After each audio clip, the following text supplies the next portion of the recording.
Assalamu alaikum class.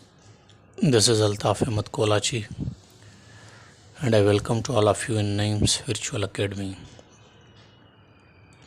Today we are moving forward towards the topic essay writing, which we have started yesterday. And yesterday I gave you as your homework to write down an essay on democracy in Pakistan. Some of you have sent me your homeworks and I was very glad to see it, to go through your first attempt to write down an essay. It was somehow good, but of course there are very improvements required.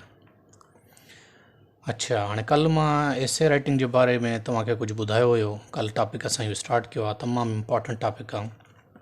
कल तव्हांखे मां इनजा कुछ basics अञा ॿुधाया हुया, अञा घणो कुछ इन टॉपिक ते रहे थो पियो जेको असांखे अञा कवर करिणो आहे। ऐं कल मां तव्हांखे as your demo as your first attempt homework ॾिनो, तव्हां हिकिड़ो एसे लिखी अचो। असल में तव्हांखे होमवर्क ॾियण जो हिकिड़ो मक़सदु इहो हो त जेको मां तव्हांखे सम्झायो मां ॾिसां त केतिरे ताईं तव्हां उनखे कैच कयो आहे। नंबर ॿियो इहो हुयो त मां तव्हांजी लेवल बि ॾिसणु पियो चाहियां त at the moment what level do you have in this area, तव्हांजी लेवल छा आहे।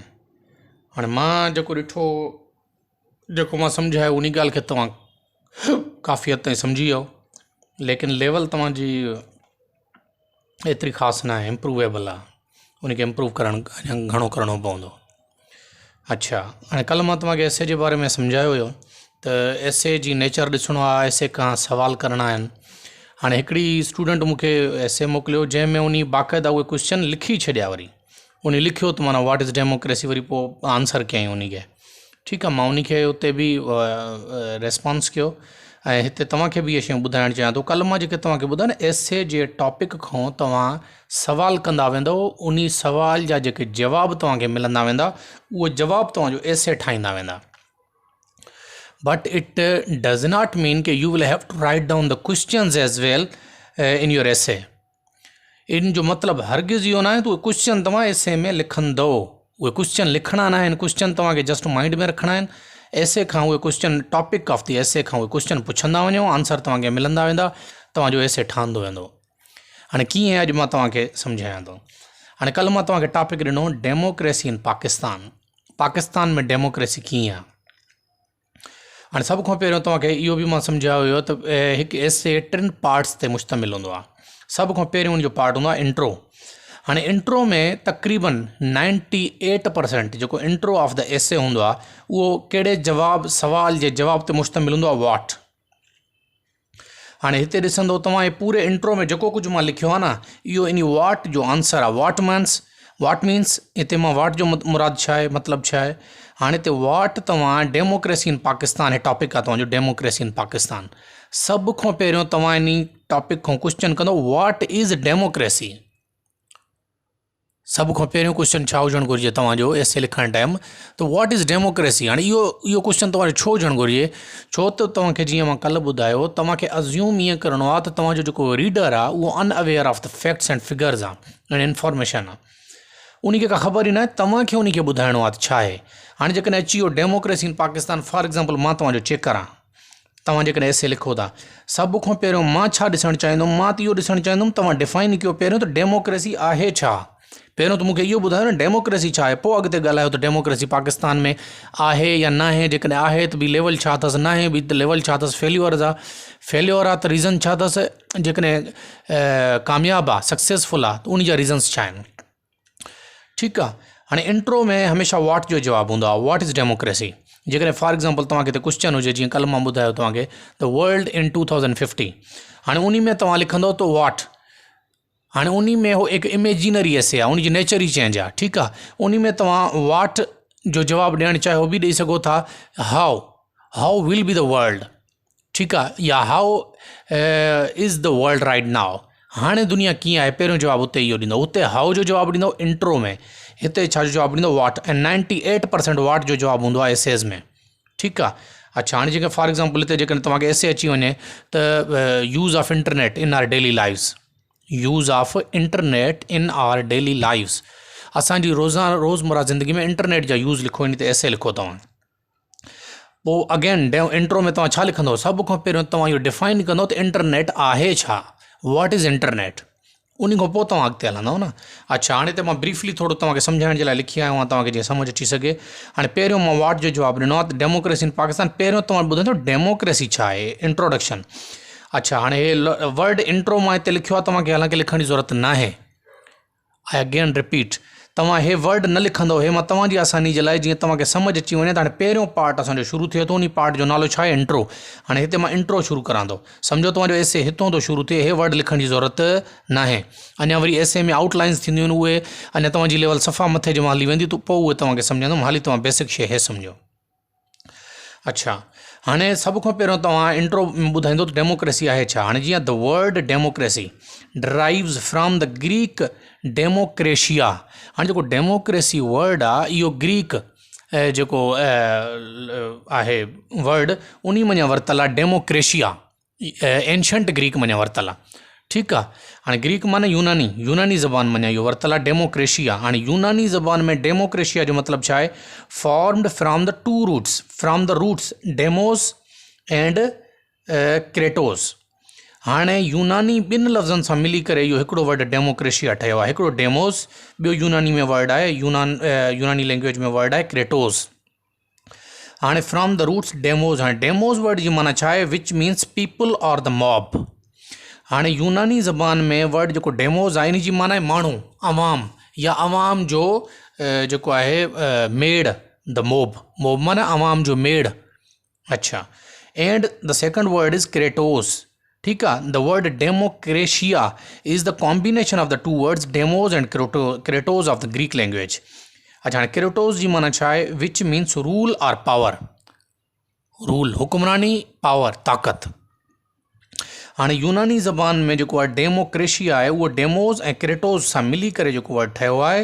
हाणे रूल या पावर, क्रेटोस जी माना आहे रूल या पावर, डेमोस जी माना आहे पीपल, द मोब। अच्छा हाणे अॻिते असां हिते एतिरे ते असां डिफाइन करियासीं इन वर्ड खे, त डेमोक्रेसी वर्ड वरितल ओरिजिनली किथां वरितल आहे। अच्छा अॻिते हलो, so we can say that democracy is the system of government. हाणे असां इन बुनियादी वर्ड खे जेकॾहिं डिफाइन कयो आहे असां, हाणे इन वर्ड जी डेफिनेशन मंझां असां इहो सम्झी सघूं था, अज्यूम करे था सघूं त डेमोक्रेसी जी माना छा आहे, democracy is the system of government. Democracy government जे अहिड़े निज़ाम खे चइबो आहे, ruled by the elected representatives of the people, यानी गवर्नमेंट माण्हुनि जे चूंडियल नुमाइंदनि, माण्हुनि जे चूंडियल नुमाइंदनि जी हुकूमत जो नालो आहे डेमोक्रेसी। डेमोक्रेसी अहिड़े गवर्नमेंट सिस्टम खे सॾिबो आहे, अहिड़ी जेको आहे हुकूमत जे सिस्टम खे सॾिबो आहे जंहिंमें माण्हू पाण चूंडींदा आहिनि त उन्हनि ते हुकूमत केरु करे, ठीकु आहे। हाणे जीअं हिते आहे उहो कीअं थींदो आहे, थ्रू इलेक्टेड बॉडीज़ थींदो आहे। जीअं असां हिते इलेक्शन कंदा आहियूं, इलेक्शन जे ज़रिए असां पाण चूंडींदा आहियूं त असां ते हुकूमत नवाज़ शरीफ़ करे, आसिफ़ ज़रदारी करे या इमरान ख़ान करे, असां पाण चूंडींदा आहियूं। अनफॉर्चुनेटली जी इन डिघी बहस में हलिया वेंदासीं, मुख़्तसिर तव्हांखे ॿुधायो, असां चवंदा आहियूं असां छा कयो आहे, असां छा करे सघूं था।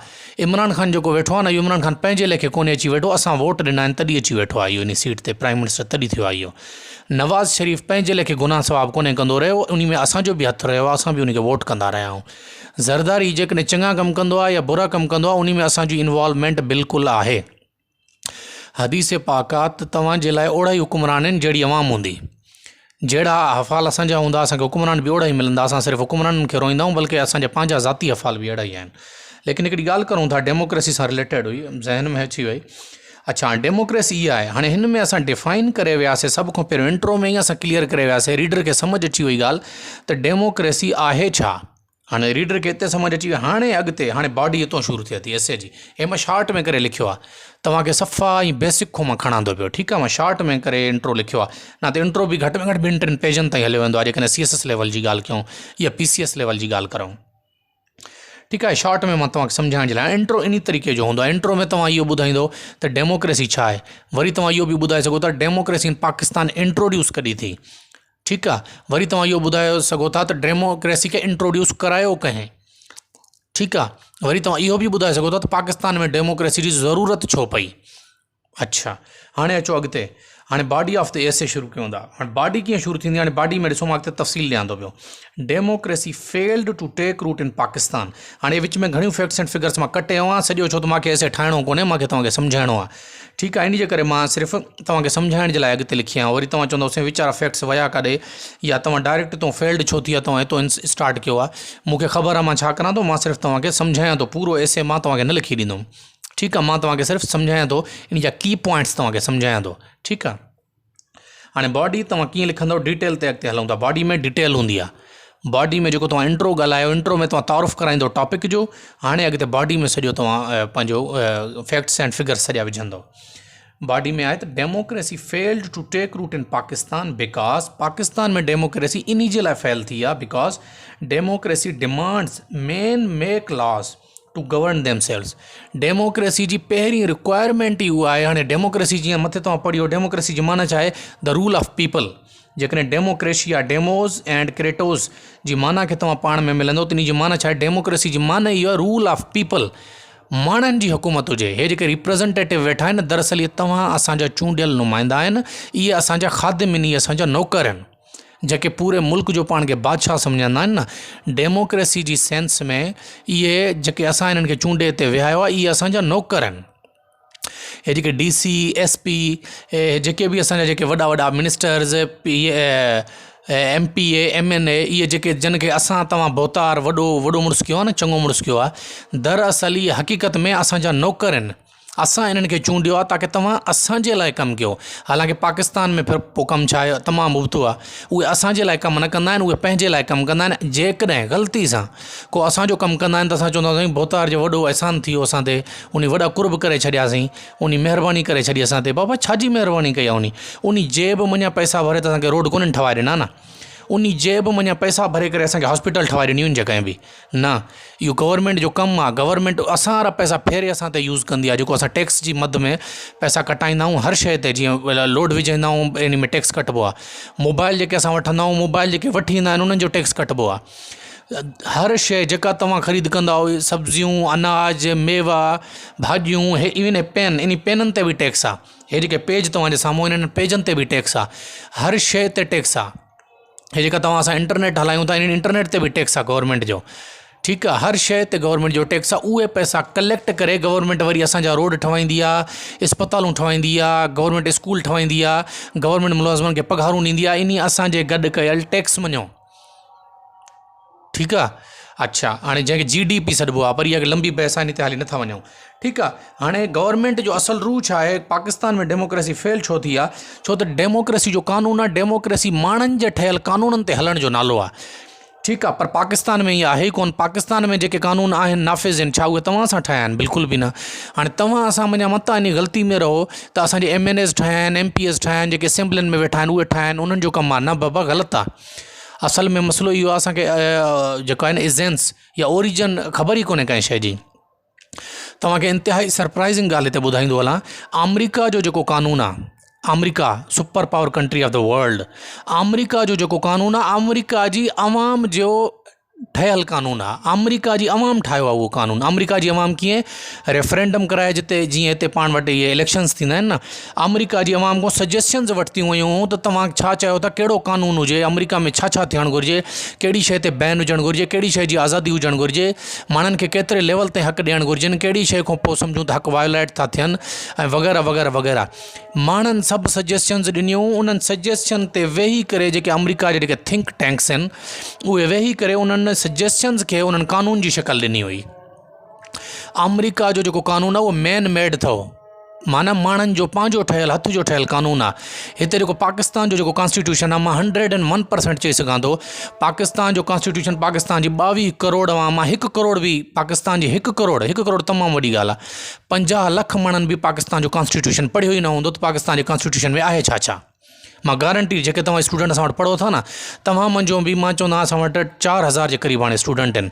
4000 मुंहिंजा, मां गारंटी सां चवां थो, तव्हां मुंहिंजा 10 स्टूडेंट बि शायदि अहिड़ा हुजनि जिन कॉन्स्टिट्यूशन ऑफ पाकिस्तान पढ़ियो बि हुजे।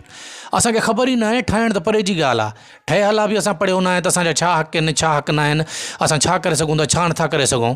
ठीक है, असांखे इहा ख़बर ई कोन्हे, असांखे कोई पुलिस वारो अची करे कुछ भी चई सघे थो। बहरहाल ठीक है, डेमोक्रेसी उन कानून जी गवर्नमेंट के चइबो आहे जेका माण्हुनि ठाही हुजे। पाकिस्तान में डेमोक्रेसी फैल इन जे लाइ आहे जो इन जो बुनियादी जेको रूह आहे, यानी माण्हुनि जो हथ जो ठहियल कानून हुजे, पोइ माण्हू उन खे मञींदा न। मिसाल तौरु जेकॾहिं मां हथ सां कानून ठाहियां कि बाबा फॉर एग्ज़ाम्पल मुंहिंजे घर जी दीवार एतिरी हुजे, इन खां वधीक जेकॾहिं कोई बि वधाईंदो या इवन मां बि वधाईंदुमि त मूं ते कानूनी कार्रवाई कई वञे। सुबुह जेॾी महिल कार्रवाई थींदी न, मूंखे ॾुख बि न थींदो, मां हया मञा कुझु ॻाल्हाए बि न सघंदुमि, छो त इहो कानून त मां पाण सजेस्ट कयो, गवर्नमेंट तॾहिं उहो कानून जेको आहे इम्प्लीमेंट कराए थी पई। पर हाणे हिते असां वटि केस उबतो आहे। हिते जेको कानून ठहियलु आहे असांखे उनजी ख़बर ई न आहे, ठाहिण त परे जी ॻाल्हि, असांखे उनजी ख़बर ई न आहे, असां ते बसि ज़बरदस्ती थोपियो वियो आहे सम्झो कानून। अच्छा, हाणे अॻिते इन जी ॻाल्हि खे सम्झूं। And in Pakistan this isn't the case with democracy. Pakistan में डेमोक्रेसी असां वटि इन क़िस्म जी डेमोक्रेसी न आहे। अच्छा, कहिड़ी आहे भला? नो society can live outside the limits of its basic ideology. हाणे अॻिते चवे थो त कोई बि दुनिया जो मुआशिरो जेको उनजी बेसिक आइडियोलॉजी जंहिं ते उहो बेस कंदो हुजे, उन खां अलावा रही नथो सघे। And not only the ideology but also the very underlying principle of the existence of that country. ऐं कोई बि मुल्क, कोई बि मुआशिरो उहो जंहिं बुनियादी कानूननि ते उहो ठहियो हुजे, उहो मुल्क जी वजूद ऐं बुनियादु हुजे उन मुल्क जो, उन बुनियादी शयुनि खां हटी करे जेकॾहिं उन मुल्क में कुझु बि थींदो, उहो मुल्क ख़तमु थी वेंदो, उन जा कानून ख़तमु थी वेंदा, माण्हुनि जा हक़ वायोलेट थींदा, पोइ कंहिंखे सफ़ा मिलंदो पियो, कंहिंखे कुझु बि न मिलंदो पियो। ठीकु आहे, इन तरीक़े सां जीअं असां वटि हले थो हाणे। इन जो रीज़न छा आहे? छो त असां पाकिस्तान जो आम जुमिलो आहे हिकिड़ो, जुमिलो ई आहे, हक़ीक़त कोन्हे, जुमिलो आहे हिकिड़ो, पाकिस्तान का मतिलबु क्या ला इलाहा इल्लल्लाह। हाणे पाकिस्तान त वाक़ई ला इलाहा इल्लल्लाह मुहम्मद रसूलुल्लाह सल्लल्लाहु अलैहि वसल्लम, पाकिस्तान इन नाले ते ठहियो हुयो। क़ाइद अज़म जी आइडियोलॉजी छा हुई कि मुसलमाननि जे लाइ हिकु अहिड़ो, अल्लामा इक़बाल जी आइडियोलॉजी छा हुई? पाकिस्तान छो ठहियो? बेसिक असांजे पाकिस्तान ठहण जी आइडियोलॉजी इहा आहे त असांखे अहिड़ो मुल्क खपे जंहिं में मुसलमान पंहिंजे रस्मनि रीतनि कानूननि मुताबिक़ ज़िंदा रही सघनि। मां तव्हां खां क्वेश्चन कयां थो, छा पाकिस्तान में इहा आहे? छा कानून हाणे इस्लाम खे जेकॾहिं पाकिस्तान जो बुनियादी कानून ई इस्लाम आहे, ठीकु आहे न, इस्लाम ते असांजो मुल्क ठहियो न, इस्लाम जे नाले ते। छा इस्लामी कानून असां वटि नाफ़िज़ आहिनि? इस्लाम त सभ खां पहिरियों ई आहे त जेको हुक्मरान आहिनि, अवाम जा ख़ादिम आहिनि, अवाम जा नौकर आहिनि, ख़ुलफ़ाए राशिदीन तव्हां ॾिसी वठो, उहे छा हुया? नौकर हुया अवाम जा। उहे फ़र्शनि ते सुम्हंदा हुया, उन्हनि जी पघार हिकु आम मज़दूर जी पघार वांगुरु हूंदी। हज़रत उमर रज़ी अल्लाह ताला जो दौरु ॾिसो, हज़रत अबू बकर सिद्दीक़ जो दौरु ॾिसो, इन्हनि सभिनी ख़लीफ़नि जा तव्हां दौर त ॾिसो, उन्हनि कयो छा हुयो? उहे पाण खे नौकर ऐं ख़ादिम सम्झंदा हुया। ऐं असांजा हुक्मरान न, असांजो मुल्क इस्लाम जे नाले ते ठहियो, पर सिर्फ़ु नाले ते ठहियो, हफ़ाल असां में कोई इस्लामी कोन्हनि। इन जे लाइ ई डेमोक्रेसी जो बुनियादी इहो आहे त जंहिं बुनियादी कानून जे मुताबिक़ मुल्क ठहियो आहे, उन ते उन खे हलणु घुरिजे। असां उन ते हलूं ई कोन्ह था, इन जे लाइ असां तबाह हूं, इन जे लाइ असां बर्बाद हूं, इन जे लाइ असां ख्वार हूं, इन जे लाइ असां परेशान हूं। ठीकु आहे, हाणे एतिरे ते मां लिखियो। हाणे इहा बॉडी ऑफ द एसे आहे। हाणे हिते तव्हां ॾिसो, हाणे हिते माना हाणे मां अगेन तव्हांखे रिपीट करां थो। इंट्रो में मां वाट क्वेश्चन जो जवाबु ॾिनो, त वाट इज़ डेमोक्रेसी, इन जो जवाबु ॾेई आयुमि। हाणे बॉडी में मां छा छा जवाबु ॾियां थो? Y democracy is failed in Pakistan, या Y democracy is important for Pakistan. मां इन बॉडी में इन वाई जो जवाबु ॾियां थो पियो। हाणे त मां लिखी ॾिसो, क्वेश्चन लिखियो कोन्हे त वाई डेमोक्रेसी इज़ फेल्ड या वाई डेमोक्रेसी इज़ इम्पॉर्टेंट। सिर्फ़ु मां हे तव्हांखे ॿुधाइण लाइ हिते लिखियो आहे वाई, ऐं हे बॉडी लफ़्ज़ लिखणो न आहे, तव्हांखे ॿुधाइण लाइ मां लिखियो आहे त हितां बॉडी शुरू थिए थी एसे जी। हाणे इन बॉडी में मां वाई जो बि जवाबु ॾिनो आहे त डेमोक्रेसी फेल छो आहे, या पाकिस्तान जे लाइ, असांजे मुल्क जे लाइ इम्पॉर्टेंट छो आहे डेमोक्रेसी, मां उन जो जवाबु बि ॾिनो आहे। हाणे हिते मां जवाबु ॾिनो त how democracy can be successful in Pakistan. हाणे हिते मां ॿुधायो आहे त जेकॾहिं पाकिस्तान पंहिंजी बेसिक आइडियोलॉजी ते कमु करे, यानी इस्लामी असूलनि ऐं क़ाइदनि ते जेकॾहिं असांजो मुल्क हले, असां अॼु बि शाद हूं, अॼु बि आबाद हूं, पाकिस्तान में कहिड़ी शइ जी कमी आहे? असांखे कंहिंजी ज़रूरत कोन्हे, असां one of the super power countries of the world हूं, जेकॾहिं असां पंहिंजे बुनियादी कानूननि ते हलूं त। हाणे हिन में मां हाउ जो जवाबु ॾिनो आहे, इन जो मां वेयर में बि जवाबु ॾिनो, त where is the mistake, where is the mistake, why democracy is fail in Pakistan, where are our flaws in democracy. हाणे हिन बॉडी में तव्हां हाउ जो बि जवाबु ॾिनो, वेयर जो बि जवाबु ॾिनो, वाई जो बि जवाबु ॾिनो, ठीकु आहे। अञा इहा बॉडी तमामु वॾी थींदी। हाणे हिते कंक्लूजन में मां क्वेश्चन मार्क कयां, हाणे तव्हांखे कंक्लूजन आख़िर में लिखणो आहे पाण। हाणे हे मां तव्हांखे बेसिक हिकिड़ो ईअं सम्झो रस्तो ठाहे ॾिनो आहे, उनखे हलणो तव्हांखे पाण खे आहे, ठीक है ना। हाणे हिकु वर्ड मां तव्हांखे पूरो एसे कोन लिखी ॾींदुमि, तव्हां रटो न, रटणो आहे ई कोन तव्हांखे। असां पढ़ाइण जो मक़सदु इहो तव्हां में असांजे स्किल्स इंजेक्ट कयूं था ताकी तव्हां पंहिंजो पाण इहो कमु करे सघो। हाणे ठीकु आहे। हाणे कंक्लूजन, हाणे हे मां तव्हांखे सॼो सम्झायो आहे। अगेन मां तव्हांखे इहो साॻियो ई होमवर्क ॾियां थो, डेमोक्रेसी इन पाकिस्तान ते हाणे सुठे तरीक़े सां मूंखे हिकिड़ो एसे लिखी मोकिलियो, हिकिड़े पेज ते कंसिस्ट कंदो हुजे। जेको कल्ह लिखिया हुयो उन खे छॾे करे जन मोकिलिया मूंखे, उहो मां चेक कयो आहे, उन खे छॾे वरी हाणे अॼु ॿी अटैम्प्ट करो डेमोक्रेसी इन पाकिस्तान ते। अॼु जेको तव्हांखे तरीक़ो ॿुधायो आहे इन तरीक़े जे मुताबिक़ एसे लिखी ॾेखारियो, ग्रामेटिकल मिस्टेक बि न हुजनि, स्पेलिंग मिस्टेक्स बि न हुजनि। अॼु जन मूंखे मोकिलियो उन्हनि जेको स्पेलिंग ऐं ग्रामेटिकल मिस्टेक्स हुयूं। हाणे ग्रामर में पंक्चुएशन बि अची वेंदी आहे, कामा, फुल स्टॉप, इन्हनि शयुनि जो बि ध्यानु रखो। ठीकु आहे। ग्रामेटिकल मिस्टेक्स न हुजनि, टेंसिस जूं मिस्टेक्स न हुजनि ऐं पंक्चुएशन जी मिस्टेक न हुजे। ठीकु आहे। स्पेलिंग जी मिस्टेक न हुजे, इन शइ जो ध्यानु रखो। हिकु दफ़ो वरी अटैम्प्ट कयो हिकिड़े पेज ते, वरी मां ॿुधायां थो हिकिड़े ई पेज ते होमवर्क मूंखे लिखी ॾियो डेमोक्रेसी इन पाकिस्तान ते एसे, ताकी मां ॾिसां तव्हां वरी उन ॻाल्हि खे सम्झो अथा या न, वरी पोइ इन खां अॻिते हलंदासीं। अञा अॻिते खोड़ आहे, टाइप्स ऑफ एसेज हूंदा आहिनि, कहिड़े क़िस्म जा एसे हूंदा आहिनि, वरी कीअं उन्हनि खे टैकल करिणो पवंदो आहे। अञा घणियूं ट्रिक्स आहिनि, हे सिर्फ़ु मां तव्हांखे हे बुनियादी जेके स्टेप्स आहिनि उहे तव्हांखे सेखारियां थो पियो एसे जा। अञा घणो कुझु अञा पाण खे अॻिते सिखणो आहे। ठीकु आहे। अॼु वारो लेक्चर होपफुली तव्हांखे सम्झ आयो हूंदो। हाणे जेको तव्हां एसे लिखंदव टिनि पार्ट्स ते मुश्तमिल हूंदो, हिकु इंट्रो, बॉडी ऐं आख़िर में कंक्लूजन। हाणे कंक्लूजन अगेन तव्हांखे ॿुधायां थो, इंट्रो ऐं बॉडी ऑफ जी एसे जेको हूंदो आहे उन जो इक्वल टू हूंदो आहे। कंक्लूजन में तव्हां उन्हनि ॿिन्ही खे मद्देनज़र रखी करे तव्हां कंक्लूजन ॾींदो त जेकॾहिं ईअं रहियो, जेकॾहिं ईअं आहे त नतीजो हीअं निकिरंदो, जेकॾहिं हीअं थींदो त नतीजो हीअं निकिरंदो। ठीकु आहे। होपफुली तव्हांखे अॼु जो लेक्चर सम्झ अची वेंदो। इंशाअल्लाह सुबुह इन खां अॻिते हलंदासीं। वॾी महिरबानी।